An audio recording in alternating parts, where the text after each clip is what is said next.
现在这生苗子虽然晚收晚种，但长城说了是好参，你要想收，现在就收；你要想留，让冬天给它盖上，等明年开春返青时再收。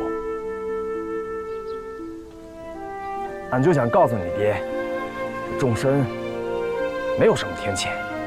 俺也想告诉那些想跟你种参的人，这东西跟你说的一样，好种好收，不许再谢谢俺啊！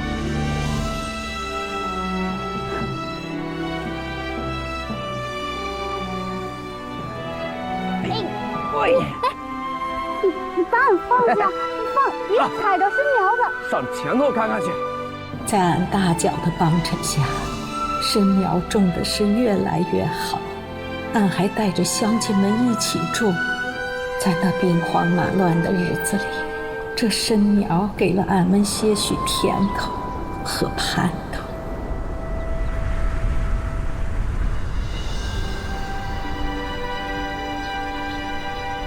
慢点，柯兰。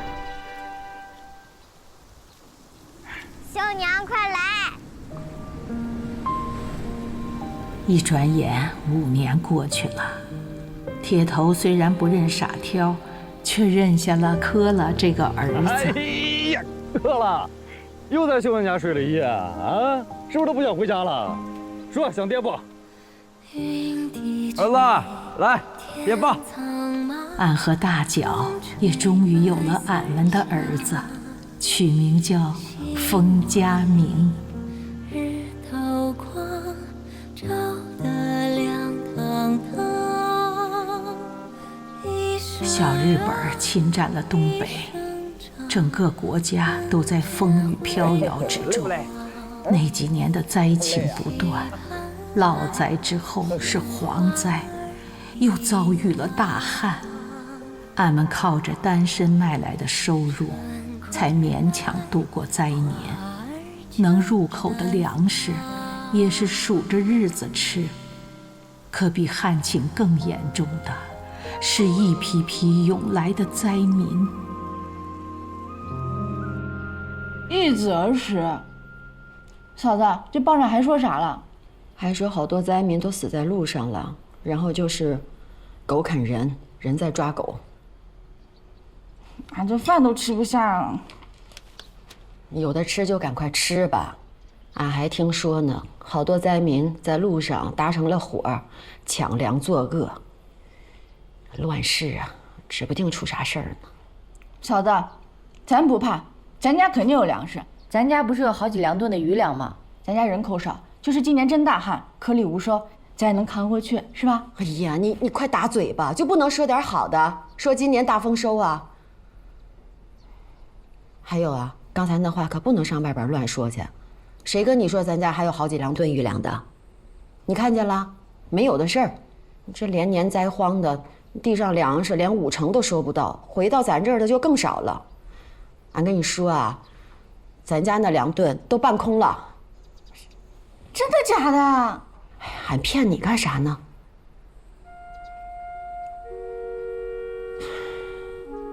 文典在外边，也不知道是咋样了，能不能有口吃的。这也有半年没来信了吧？他上封信不是说了去省城的教育厅搞究了吗？那搞究还能没吃的？吃的肯定还是山珍海味呢。那不写信，因为忙呗。能忙啥呀？忙得连写封信的功夫都没有。好不容易盼来一封信，写的那个潦草啊，3言2语的，就知道安排俺干这，安排俺干那，都不知道说说自个儿的事儿。小子，你下那么多功夫培养他，不就是指望他有出息，给你们费家光宗耀祖吗？他现在也上省城了，也是按照您的心意来的，你不瞎想了啊？俺也没工夫想他。今天啊，刘胡子和小青寻了些密汉，要去束河打水浇地，俺得过去看看。那苗子都快蔫了，再过几天估计那束河水都得干。你跟俺一起去不？这浇地俺就不去了，俺不会，去了还碍事儿，俺就在家待着。俺在家也不闲着，俺帮您捋账。俺现在这账捋得可明白了。行，你捋账。来，慢点啊！叔来了，哎，娘，我来了，都歇歇吧，来吃2口。哎，好，俺们今天早就寻思好了，一人2个馍，1个参子汤，还多抓了一把参子呢。歇会儿，哎，要我说呀，还是秀秀的主意好。这大伙儿啊一起拉水，一家一家的浇，这苗子怎么着都能浇第2遍，是吧？要是俺跟柱子自己浇，哎呦，这第1遍还没浇完呢，这日头跟地呀就把这浇得稀干了。可是，秀秀的脑子就是灵得很，这大伙在一块浇水正好。哎，别吧，你看看，咱奶奶饭都吃了，活也干了，渴了，来，到奶奶这儿来，听见了？俺娘又来了些灾民，哎呦，他爹，俺得到地头上去护着那苗子去。婶子，不用，我看就是路过。他们也长眼睛了，也知道咱们是大旱年，总不能把麦子拔出来放嘴里吧？呀，你没听说吗？有的人饿草去了，连那个树根啊、树皮都吃。那个大脚，哎，吃完饭到地里看看咱的苗啊。哎，哎呦，行，估计想找找哪儿的饥荒没那么严重，混口野菜也能活个人命。柱子哥，俺看你和俺一样，在地边搭个窝棚，晚上看着点。王二叔，凤四媳妇死了，啊，我咋死的？在家饿死了，你快去看看吧。哎呦，这半个月前大脚还给他半袋子那个参子、地瓜2掺粉呢。不会让灾民抢走了吧？都知道他家可怜，不都从嘴上省下的，他咋能饿死呢？啊，俺省着点吃，他能扛上个把月呢。别着急，别着急啊！娘，你看着家明啊，去看看。好，这孙子咋饿死了呢？哎呦，别急啊！这么事啊，这是。娘，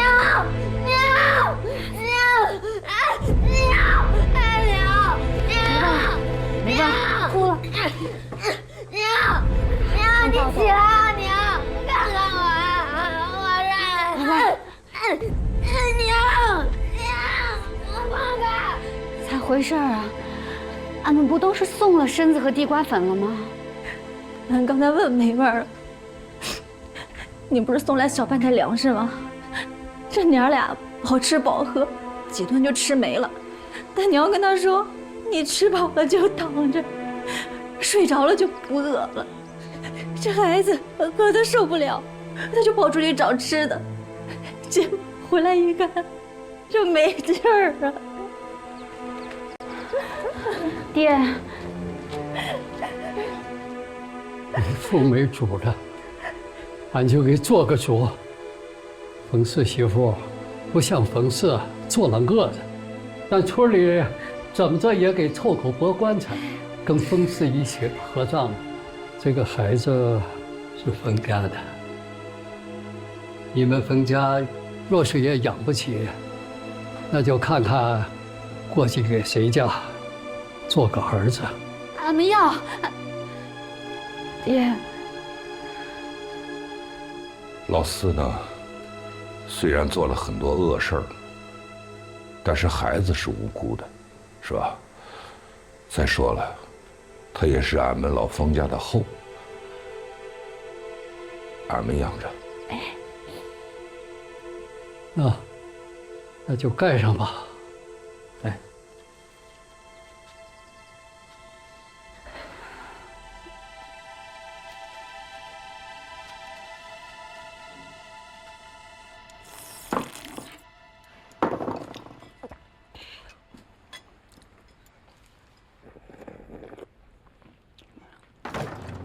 张明呢？睡了。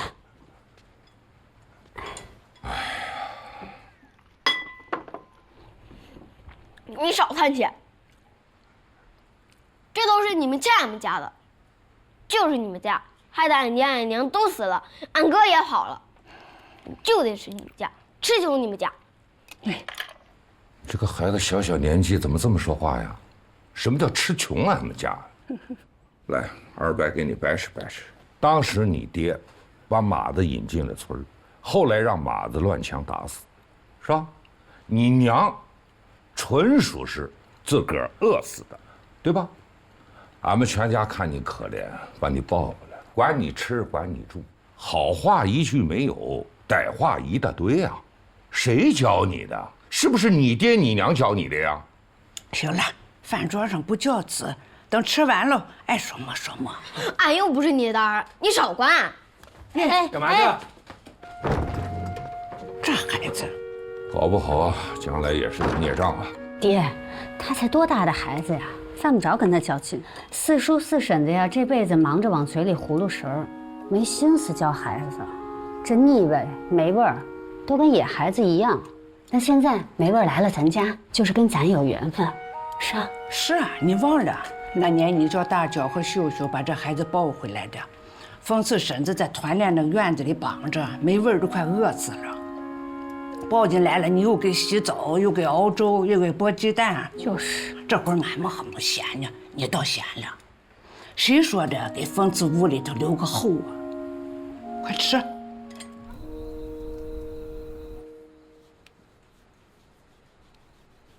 玩吧啊，玩一会儿自己就睡了，好不？大脚，你还是得抽空教教梅味儿你身上的本事啊。啥本事啊？俺就会种地。俺觉得这梅味儿不是劳作的性子，所以才让你教他呢。他可是你叔兄弟。是俺叔兄弟，可俺觉得你比俺还上心呢。俺就是想啊，要是俺的孩子没了娘，能有个好人教他一把，学个糊口的本事，俺泉下有知也踏实了。哎，俺肯定会教他，你也犯不着拿自己打比方吧。哎，睡了。这浇水这活儿，看着简单，要是不学也教不好。俺告诉你梅味儿，这旱天浇水也是有讲究的啊。这一瓢子水下去，不能等着麦子都没喝到水就给蒸干了，听到没有？俺教你。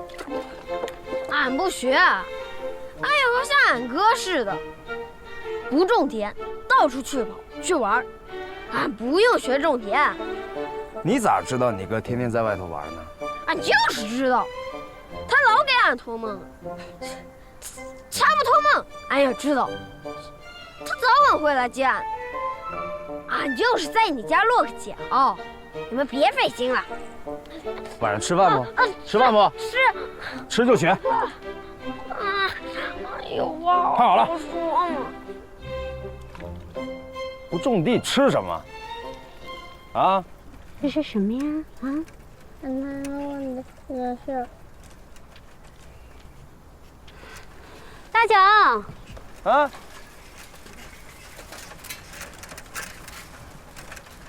文典，魏文典。铁头，文典。走走走。哎，铁头，黑了，是不是和以前不一样了？哎呦，大脚，哎，秀秀，你现在都是2个孩子的娘了啊？这是俺儿子，你的儿子啊，你都当爹了，叫叔叔。叔叔好。哎，乖。哎，正好你们都在，俺先通知你们啊，俺这次回来呀，是要完成教育厅下达的任务，组织恢复夏庄完全小学的教学工作。也就是说啊，这往后你们的孩子，还有这方圆10里的孩子们，都有地方上学了。哎呦，小贾、新明就是来给孩子们上课的教师。哦，大家好，大家好。哎，小头啊，想学认字不？没关系，你可以跟孩子们一起。太好了，太好了！你这回来教书啊，孩子们有福了。是。回家看了没？还没呢。快回去看看，你家嫂子还有苏苏都盼着你呢。对，俺就这么想，先回家看一眼，然后再去玩小波道。那行，你们忙，俺走了。哎，你们有空来找俺拉呱。哎，拉呱，你也想想孩子们上学的事儿。哎，俺去，你必须去，必须去。走了很久的文典回来了，文典有了很大的改变，俺和秀秀都觉得他眼睛里有了一种光，浑身有一把子劲儿。后来俺和秀秀才明白，是他的身份有了变化，他加入了革命队伍，是那个为老百姓打天下的共产党。这都已经2天了，不就浇个水吗？这仨人咋都没影了？嫂子，嫂子，你可回来！苏苏，你咋回来了？俺回来了，你好吗？挺好的。小贾新平，哎，进来吧。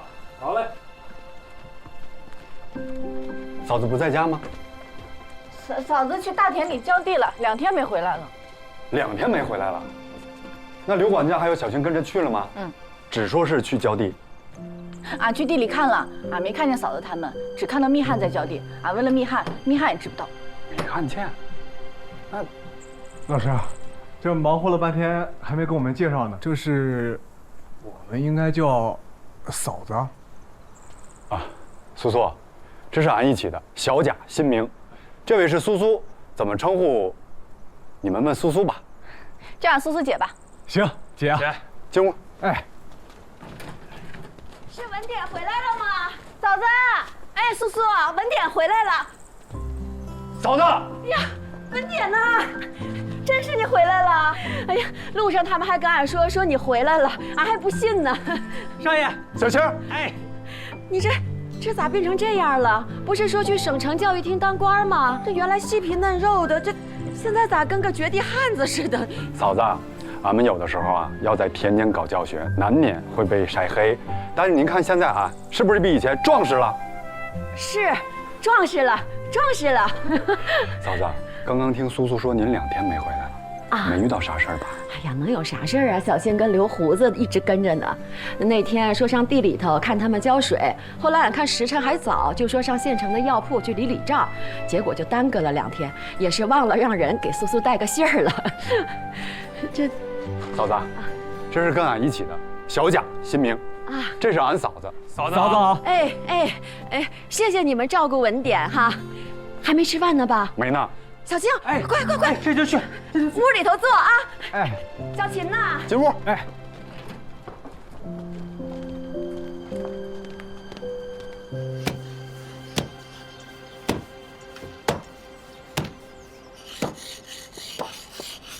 爹，你歇会儿吧。小点声，俺孙子睡觉。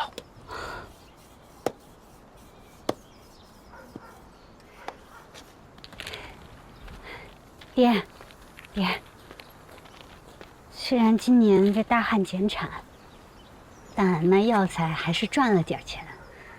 哎呀，拢共赚了4个大洋，俺想着留俩，剩下俩给您留着买地。哎呀，秀啊，你看，你看看，这几年秀秀种中药，可没少补贴家用。没有，前后脚给你爹攒下有10多块了吧？买地的钱。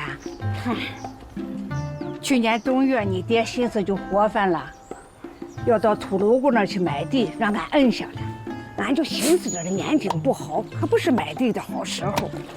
叫俺说着了吧？看看今年春天又大旱。哎，是啊，大姐儿，你们放心啊，啥时候光景好了，俺一定去选块好地。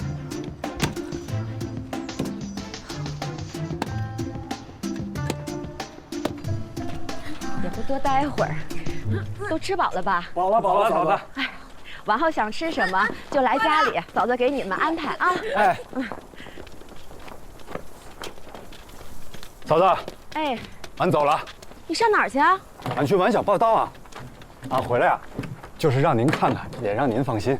这下庄也没多远呀，都不能住家里吗？俺是带队老师，要和所有的老师住在一起的，俺是有纪律的。您放心，俺有时间啊就回来看您。小贾、金明，哎，你俩先去前面等啊。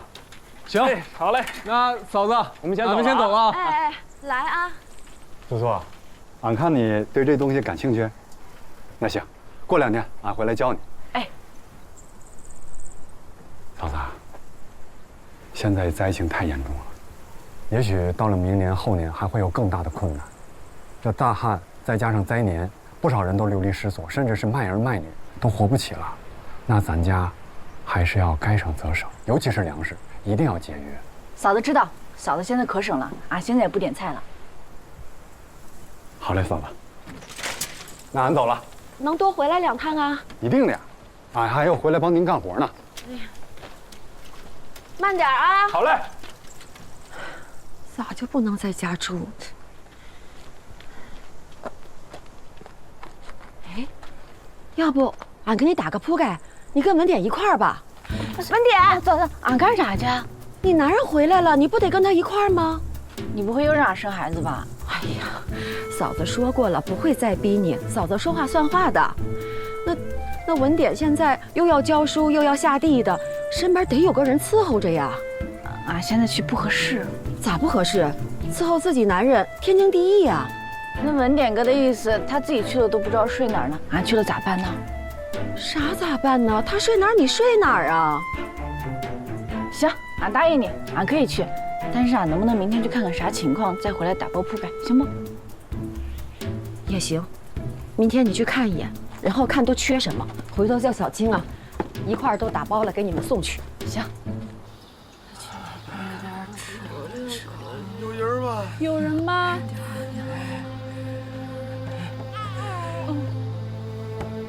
有人吗？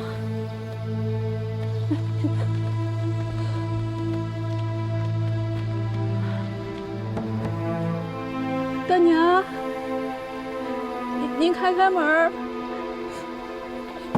可怜可怜俺们吧，大娘。头发你给口水。大娘，那村西头有个井，到那里喝去，管够哦，去吧。大娘，你发发善心，大娘。俺娃是小儿卖女，他很快就是个好老李了。不要钱，大娘，您就给口吃的就行。大娘，俺们都好几天没吃东西了，要不是大家就饿死了。求你了，大娘。哦，你等着哈。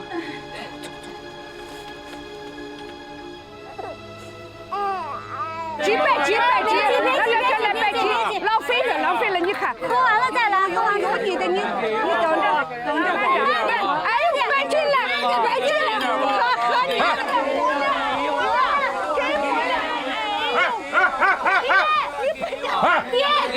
爹，你们干嘛呢？遇上这光景了，大伙儿的日子都不好过。俺家的吃了给了你们了，俺们吃什么呀？你们赶紧走吧，走吧，走吧。再给人。行了，别哭了，别哭了。哎呦，我跟你说，干啥？走。哎呦，俺们也不是富户，俺里的活人呢。哎，那娃怎么不走啊？哎，大姐等等。哎，你那个娃不要了？来，跟着娘走。说好了，那个卖给您了。他叫锁柱，今年7岁了，您给口生的他就活了。俺们不要您的孩子，您带走吧。俺就是为了活了，俺也不回来找，您就留下吧。爹，这都卖孩子了，咱再给拿口吃的吧，娘。你说这日子可，咱把吃的给他们，咱们吃啥呀？再说了，这种人多了去了，你都管得过来吗？咱就管这一回。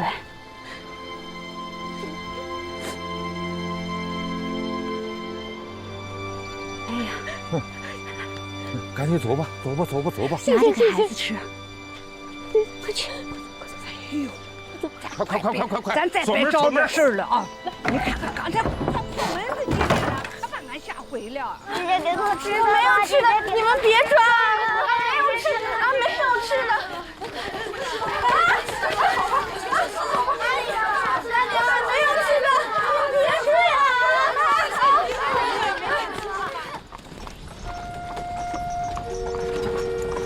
郭贵阳，你咋了？柱子，郭贵阳咋了？这不是他媳妇儿走了吗？一直闹病，还是没扛过去，享福去了。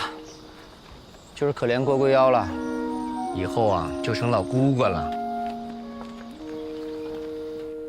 来，俺再去给你热热吧。挺好的。你都不知道，俺今天和娘在家，差点让那灾民给抢了。啊？不是让你们锁好门户吗？锁好了。哎呦，你都没看见，太惨了！就为了一口饭吃，要把孩子卖给咱。姐，哎，姐夫，哎，你咋来了？俺想佳明了，俺来看看他。佳明刚去他奶奶那屋，一会儿回来。你吃了吗？俺吃过了。你坐会儿。姐，俺刚才来的路上看见郭贵妖了，他媳妇死了，柱子哥几个人跟着帮忙去下葬。郭贵妖好像变了个人，也不说俏皮话了。柱子哥说郭贵妖以后一个人日子难过了。这郭贵妖媳妇儿没了，咱也不喊人帮忙呢。村里的规矩，被病折磨一辈子的人啊，不给停灵，早送走，早脱生。咋了？你是不是有啥事儿啊？俺就是想跟你拉拉呱。啊，俺去灶间吃。哎，坐。你咋了？跟姐说说。其实也没啥事，俺不想说了。你赶紧说，说完让你姐夫送你走。这大晚上可乱了，都是灾民。姐，文典哥回来你知道不？俺知道呀。这下你俩可以好好相处啦。俺也不知道，他也不在家住。俺嫂子让俺拿着铺盖，跟文典哥去下庄玩小。俺今天算是应付过去了，之后俺也不知道咋办了。那姐可得问问你了，你心里咋想的？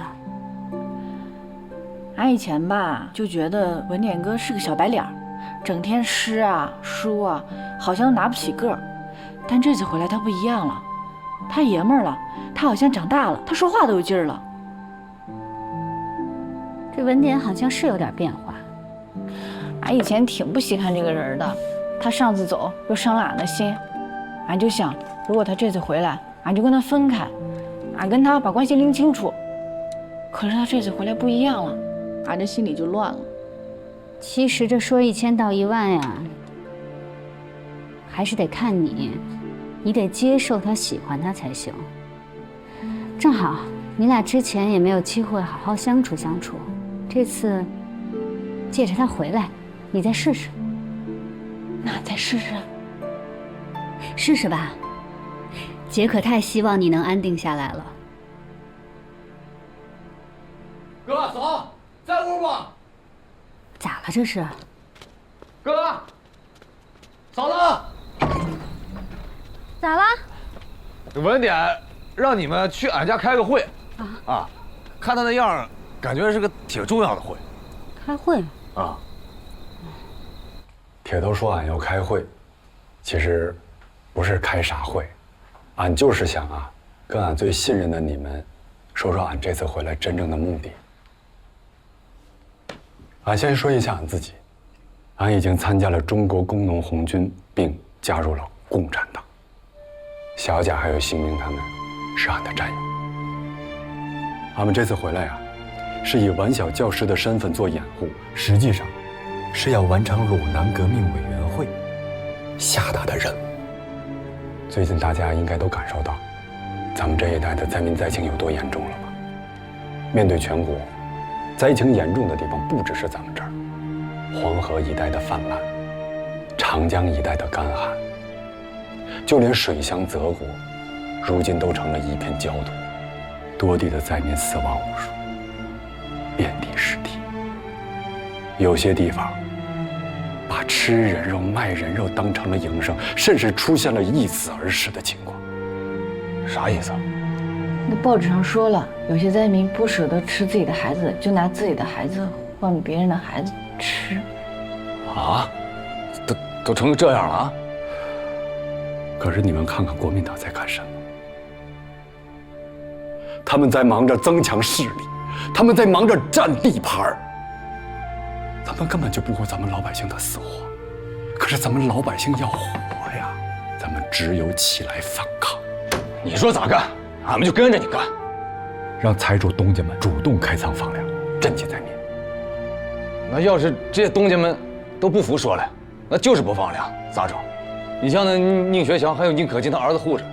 所以，为了防备宁可金这样的团练组织，咱们也有咱们自己的队伍。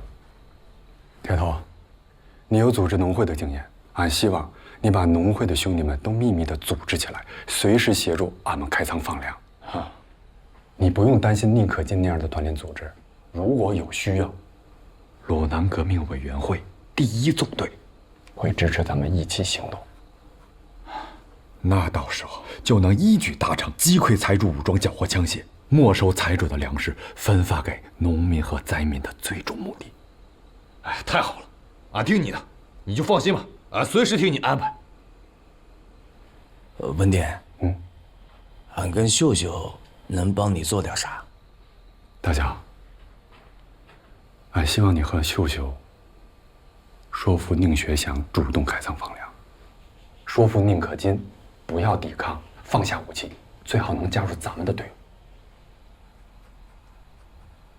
还有俺跟你去说服嫂子，俺姐和俺姐夫说服俺爹，只要俺爹能开仓放粮，李军也能放，他都听俺爹的。苏苏，你说的意思都对。俺明白了，为了那些灾民，那些活生生的人，俺跟大脚也会努力去劝宁学祥的。谢谢。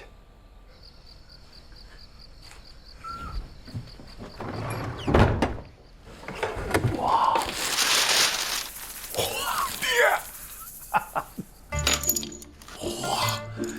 爹呀，你要早给我的队伍里配这个，什么马子啊、灾民，谁来俺都不怕。一个铁坨坨的80块大洋的，能买3、4亩好地的价。哇的，你爹俺心惊肉跳的，你知不道？哎呀，这个也好啊，爹。哎，肯定不是你一个人花，4、5家凑了吧？俺出的最多，你的地和粮还最多呢。爹，有这个在，以后那些惦记你粮的、想抢粮的人，遇着俺团练，都得绕道走。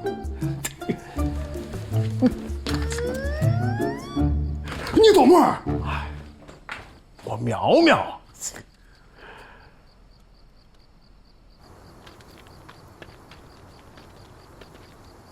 其实你也不用送俺回来，俺也不怕走夜路。咱们这儿现在太乱了，你一个人走夜路不安全。你担心俺？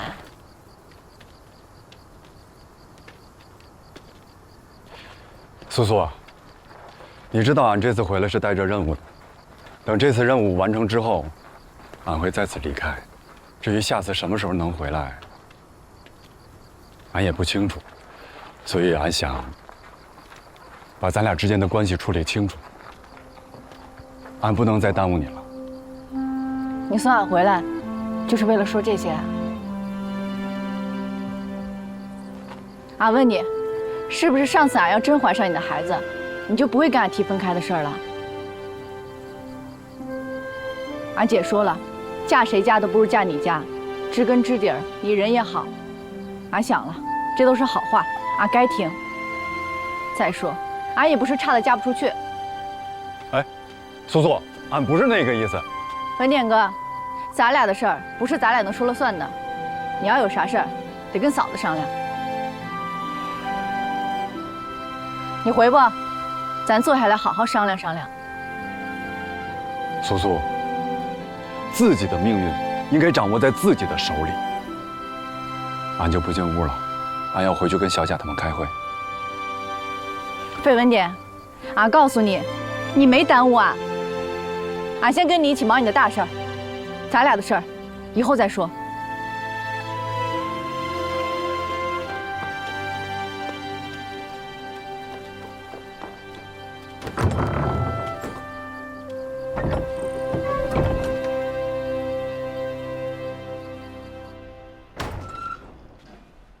苏苏，嫂子，你咋在这儿呢？哎呀，你上哪儿去了？咋才回来呀？俺都想叫刘胡子去找你了。俺就是去俺姐家了。这现在外头乱哄哄的，上哪儿去？下回说一声，再带个人哈。文典哥送俺回来的，俺不怕。那文典呢？咋没跟你进来呀？文典哥开会去了，说有重要的事儿。能有啥重要的事儿啊？不就教2个孩子写字儿吗？行了，赶快吃饭吧。嫂子，你再坐会儿，俺也有事要跟你说。睡了。睡了。还真让你说对了，这文典确实不太一样。哎，你说你真能劝动你爹开仓放粮啊？俺心里也没谱，但俺就是觉得，这粮食又不是土地，土地散出去就散出去了，这粮食明年还能再长呢。这道理宁学祥终归是明白的。你看那灾民，一个个都苦成啥样了，搁谁都看不下去。俺刚刚听文典说完，就想立刻冲到宁学祥那儿去，给他讲这个道理。你要真想去，俺陪你去，给你壮胆。俺又不怕他，不用壮胆。俺就是觉得呀，这事儿俺得讲个策略。他要是当面拒绝了俺，这杠上就不好了。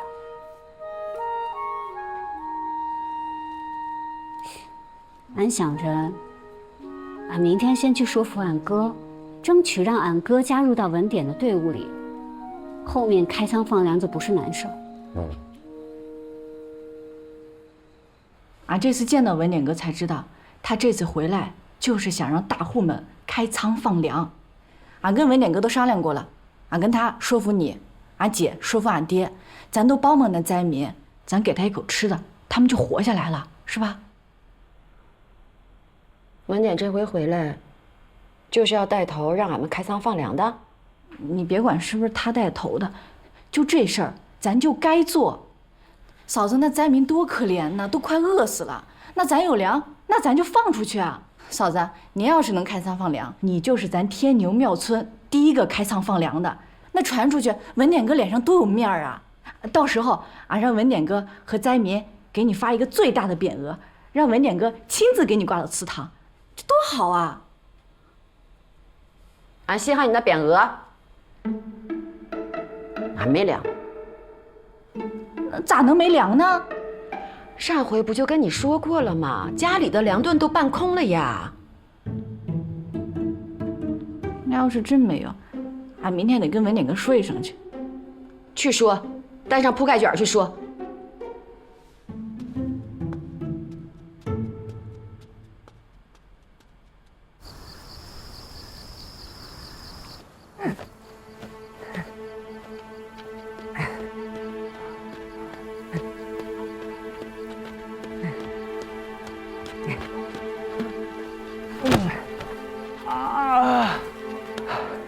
胡子叔，上回大奶奶把药铺架子腾出来之后，咱不运走一批粮了吗？这咋还要运呢？大奶奶说了，家里不留，全都运走。不是，一点不留，咱吃啥？留2、3个月口粮就行了。哦，对了，大奶奶叫俺嘱咐你，这事儿可不能跟别人说，更不能让大少爷知道，明白吧？啊，行，别说了，赶快看。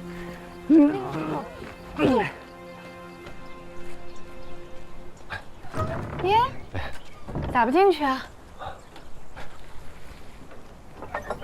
咋了？快断队儿了。吃的那么快？你不是不知道，你二舅逃难来咱家，一下多了3张嘴呀。还没走？你娘舍不得往外撵，她赖着不走，你说让我咋弄？这光景，他们得忙麦子地里的活儿啊。这种了地了以后才能有吃的。老赖在咱家算咋回事嘛？你就跟你娘说了，你现在躺在粮食墩子上，翻身掉下点渣儿，都够他们吃的。胡说八道！您又不是知不道，那粮仓的钥匙他睡觉都把着，俺每次问他要粮得费多大劲儿啊！不是，那你求求他，你哄哄他，你肯定有办法啊！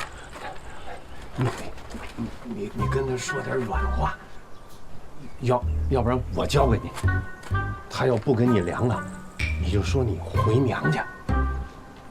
你现在怀着他的种，那吃喝他肯定给送过去啊。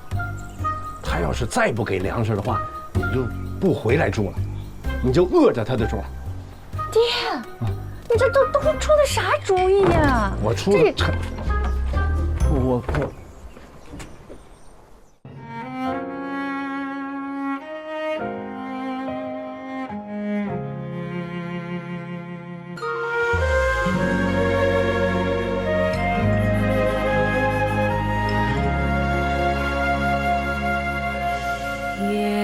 轻轻吹帘过山谷，带我看那风尘的乡土。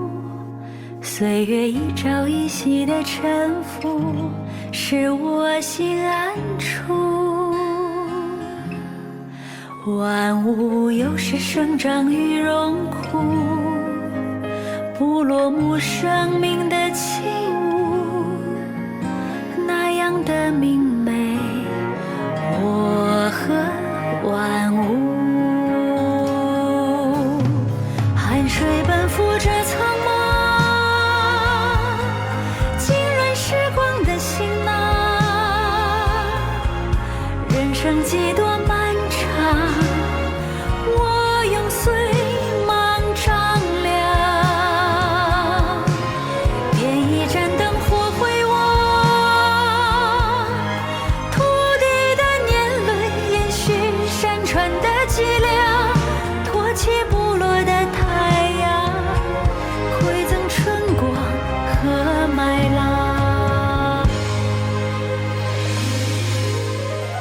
水奔赴这苍茫，浸润时光的行囊。人生几多漫长。